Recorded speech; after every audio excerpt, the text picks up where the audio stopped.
Hindi nga nila tayo iniwan, pero pinagod naman tayo, pinatagal ang sakit, pinalabo ang malinaw, hinayang tayo ang laging umuliwan, hanggang sa naubos tayo.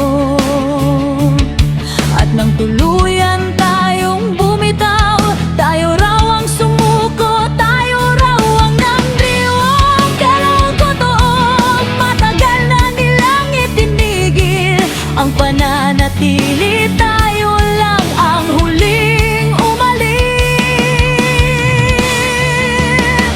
Kalapastangan ang pagsasabi ng mahal kita, kung hindi ka naman pala sigurado sa totoong nararamdaman mo.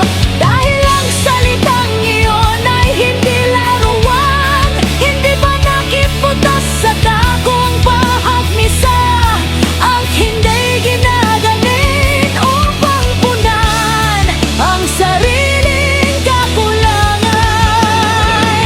Hangin ay pangako na kapag sinabi mo, handa kang maging malinaw, maging tapat at manindigan. Hindi kasalanan ang pagkalito, pero kasalanan ang gawing tahanan ang puso ng isang tao, habang ikaw mismo ay nag-aalinlangan sa lahat ng salamat na aking natatanggap. Walang yangmanan, ang bawat salamat ninyo ay parang tahimik na kwarta, magkakaunawaan na lagi kong iingatan.